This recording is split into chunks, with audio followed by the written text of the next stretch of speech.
Selamat sore, teman-teman praktikan MSP 56. Selamat datang di pertemuan ke-8 Praktikum Metode Kuantitatif dengan materi rancangan acak kelompok bersama saya, Febriani Sianipar, selaku PJ Materi pada minggu ini. Semoga teman-teman dalam keadaan sehat dan dapat memahami materi ini dengan baik. Langsung ke materi saja.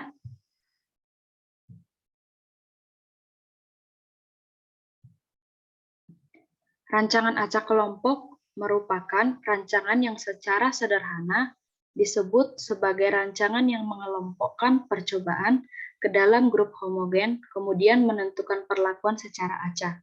Terdapat 3 keyword atau kata kunci di rancangan acak kelompok, yaitu tidak ada pengulangan, terdapat pengacakan, kemudian terdapat pengendalian lingkungan. Pengendalian lingkungan yang dimaksud di sini yaitu usaha untuk mengendalikan keheterogenan di lingkungan itu menjadi sebuah kehomogenan. Jadi tanpa memperhatikan banyak sisi aspek yang membuat percobaan itu berbeda, kita berusaha untuk mengelompokkannya menjadi homogen. Contoh sederhananya, nanti di teladan akan ada jenis-jenis ikan yang berbeda. Nah, di situ itu kita akan mengelompokkannya menjadi satu kata, yaitu jenis ikan saja, tanpa memperhatikan jenis ikannya berbeda. Nah, itu nanti lebih sederhana atau lebih jelasnya akan kita lihat di teladan. Selanjutnya, bentuk umum dari rancangan acak kelompok yaitu YIJ sama dengan mu ditambah truk I ditambah beta J ditambah epsilon IJ. Untuk YIJ sendiri merupakan pengaruh perlakuan ke I kelompok ke J, mu rataan umum, truk I-nya pengaruh perlakuan ke I, dan beta J-nya adalah pengaruh kelompok ke J, sedangkan epsilon IJ adalah galat percobaan. Hipotesis dan asumsi dari rancangan acak kelompok ini yaitu untuk yang H0, kita kalau semisal sederhananya kalau setelah selesai melakukan tabel sidik ragam kan ada hipotesis dan asumsi yang bakal diinterpretasikan. Nah, untuk yang H0 itu biasa kita sebut dengan gagal tolak H0 atau terima H0. Itu didefinisikan sebagai suatu perlakuan itu tidak berpengaruh nyata terhadap suatu percobaan. Sedangkan untuk yang tolak H0 atau terima H1 itu berarti setidaknya ada satu perlakuan yang berpengaruh terhadap respon. Begitu untuk perlakuan dan kelompok. Nah, untuk yang asumsinya sendiri, yaitu yang pertama, mu, tau I, Bj, dan epsilon Ij itu saling aditif. Kata aditif di sini berarti nilainya akan berubah ketika kita masukkan angka atau data. Karena dari bentuk umumnya saja kan, ini bentuk umum dari rancangan acak kelompoknya yaitu YIJ sama dengan mu ditambah tau I ditambah beta J ditambah EIJ. Ketika kita masukkan data, nilainya akan berubah. Selanjutnya, EIJ itu yaitu galat percobaannya bersifat bebas. Untuk baca ini itu artinya galat percobaan itu bersifat bebas. Selanjutnya, perlakuan yang tau I dan beta J itu bersifat tetap. Untuk lebih jelasnya nanti kita lihat di teladan saja ya. Nah, ini adalah contoh dan tabelnya. Ini adalah tabel sidik ragam dari rancangan acak kelompok. Selanjutnya untuk rumus-rumusnya ada di depan teman-teman, boleh dipahamin sebentar. Sebenarnya kurang lebihnya sama dengan pertemuan sebelumnya, yaitu di materi RAL. Oke, kita lanjut langsung ke teladan saja. Teladan nomor 1. Data di bawah ini merupakan jumlah ikan sidat yang hidup dengan perlakuan pH yang berbeda. Di sini, di sisi kiri terdapat jenis ikan, dan yang di kanan itu perlakuan pH yang berbeda. Lakukan uji hipotesis untuk mengetahui pengaruh jumlah ikan sidat yang hidup dengan perlakuan pH yang berbeda. Buatlah tabel sidik ragam beserta perhitungannya, kemudian tuliskan kesimpulan dan interpretasinya. Oke, penyelesaiannya. Langkah pertama yang harus teman-teman pahami, perbedaan kelompok dan perlakuan. Kelompok tadi simbolnya J ya, sedangkan perlakuan I. J itu merupakan kelompok jenis ikan. I itu adalah perlakuan. Nah, perlakuan yang kita berikan yaitu perlakuan pH. Jadi untuk J-nya itu nilainya 3, yaitu terdapat 3 jenis ikan. Kemudian untuk pH-nya itu ada 4, terdapat 4 pH, yaitu 2, 5, 7, dan 9. Langkah selanjutnya adalah kita harus mencari yang namanya sigma YJ.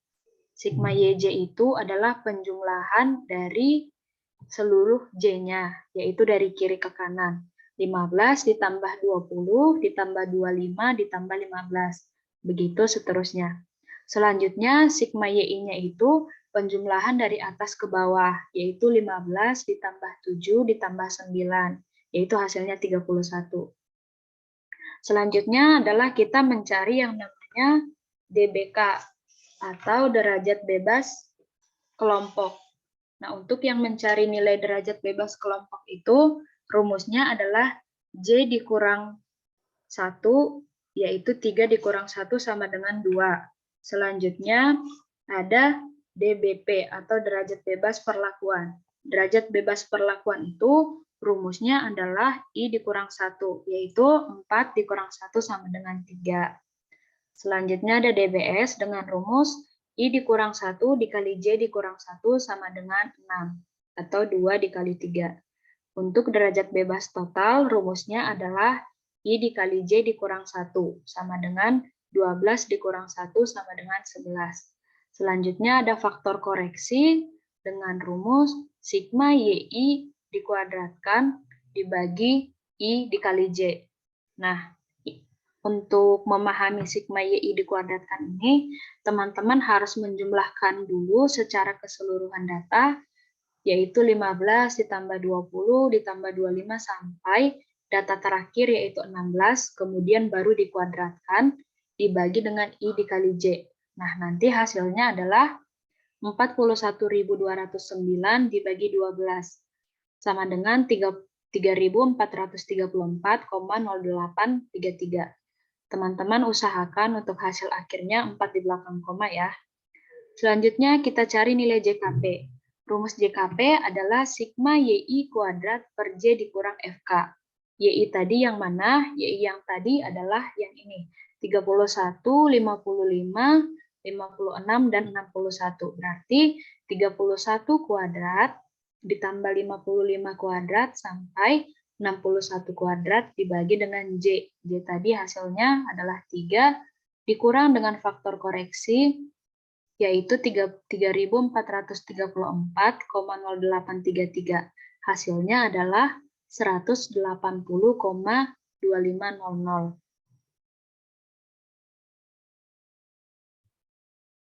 Oke, lanjutannya kita cari nilai JKK. JKK itu rumusnya adalah sigma YJ kuadrat dibagi I dikurangi dengan faktor koreksi. Sigma YJ tadi yaitu yang di sebelah kanan dari tabel kita, yaitu 75 kuadrat ditambah 72 kuadrat ditambah 56 kuadrat dibagi dengan I. Ini adalah 4 dikurangi dengan faktor koreksi. Nah, hasil akhirnya adalah 52,1667. Selanjutnya kita cari nilai JKT. JKT itu rumusnya adalah sigma YIJ kuadrat dikurangi dengan FK. Nah, ini beda sigma YIJ kuadrat dengan sigma YIJ dikuadratkan. Untuk sigma YIJ kuadrat, yaitu semua data dikuadratkan dulu, lalu nanti dijumlahkan. Jadi tadi datanya 15 kuadrat, ditambah 20 kuadrat, ditambah 25 kuadrat, sampai data terakhir 16 kuadrat, dikurangi dengan faktor koreksi. Nah, hasil akhirnya adalah 432,9167. Selanjutnya, dicari nilai JKS dengan rumus JKT dikurangi JKP dikurangi JKK, yaitu 432,9167 dikurangi 180,2500 dikurang 52,1667. Hasil akhirnya adalah 200,5000. Selanjutnya mencari nilai KTP. KTP itu rumusnya JKP per DBP. Untuk yang KTP, KTK, dan KTS sederhananya itu sama-sama diawali JK per DB dan akhirannya itu sama dengan yang dicari. Misal, KTP kan JKP per DBP, KTK JKK per DBK, KTS JKS per DBS. Seperti itu. Kita lanjut. KTP rumusnya sama dengan JKP per DBP yaitu 180,2500 dibagi 3 sama dengan 60,0833. Selanjutnya KTK sama dengan JKK per DBK sama dengan 52,1667 per 2 sama dengan 26,0833. Selanjutnya KTS sama dengan JKS per DBS sama dengan 200,5000 per 6. Hasilnya 33,4167. Selanjutnya kita cari nilai F-hit perlakuan. Nilai F-hit perlakuan itu rumusnya adalah KTP per KTS sama dengan 60,0833 per 33,4167 yaitu 1,7980. Selanjutnya F-hit kelompok rumusnya adalah KTK per KTS sama dengan 26,0833 dibagi 33,4167 sama dengan 0,7805. Selanjutnya kita cari F-tabelnya. F-tabel di sini yaitu menggunakan tabel F. Namun untuk mencarinya yaitu F alfa sama dengan DBP per DBS untuk yang perlakuan, kemudian F alfa J sama dengan DBK per DBS atau F alfa 2,6. Nanti untuk cara mencarinya ini saya jelaskan di slide berikutnya saja.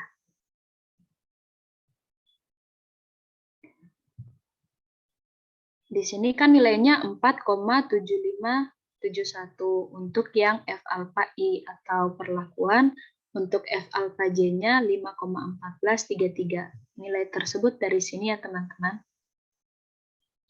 Di Google Classroom kan saya sudah membagikan tabel distribusi F untuk probabilitas 0,05 atau selang kepercayaan 95%.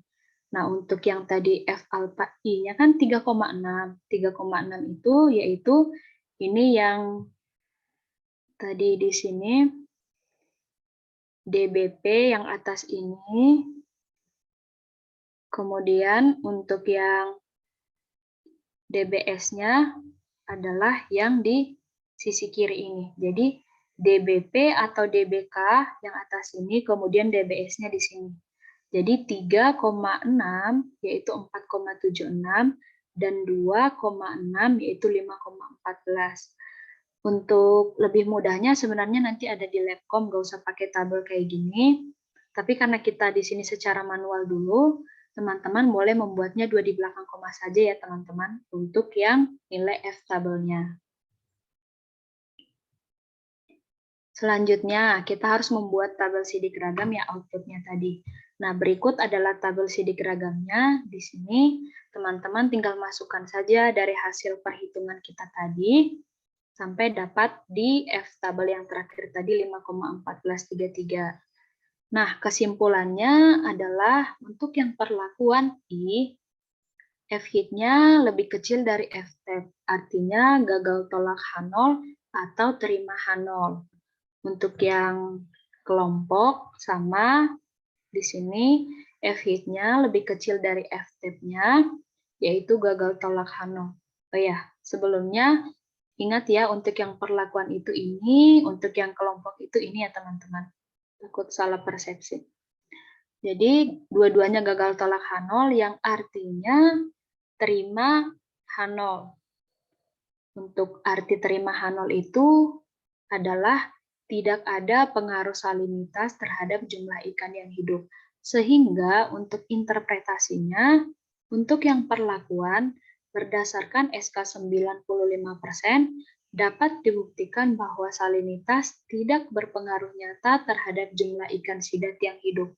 Untuk yang J juga sama, berdasarkan SK 95%, dapat dibuktikan bahwa salinitas tidak berpengaruh nyata terhadap jumlah ikan yang hidup. Mungkin teman-teman masih rancu ya untuk pengertian gagal tolak H0 dan tolak H0. Sederhananya saya sebut seperti ini saja. Gagal tolak H0 itu artinya terima H0. Untuk yang tolak H0 itu artinya berarti terima H1. Mungkin kayak gitu aja biar teman-teman bisa memahaminya. Jadi kalau semisal F hit-nya lebih besar dari F tet, yaitu tolak H0, berarti terima H1.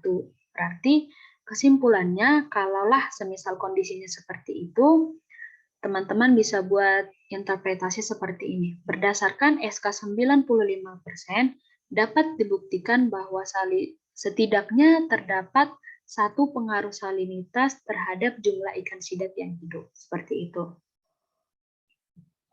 Nah, sejauh ini mungkin masih bisa dipahami ya teman-teman.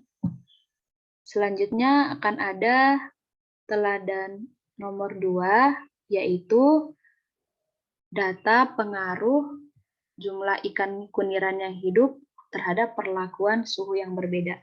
Cara pengerjaannya percis sama kayak yang tadi kan salinitas, yang ini hanya suhu saja. Untuk memudahkan teman-teman untuk tahu jawabannya benar atau enggak, di sini kakak memberikan clue untuk tabel sidik ragamnya.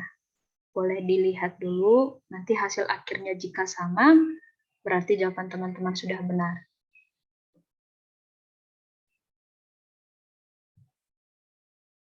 Baik teman-teman, mungkin segitu saja yang bisa saya sampaikan. Semoga teman-teman bisa paham, kurang lebihnya saya mohon maaf. Dan sampai ketemu di pertemuan berikutnya dan semoga teman-teman tetap dalam keadaan sehat. Terima kasih.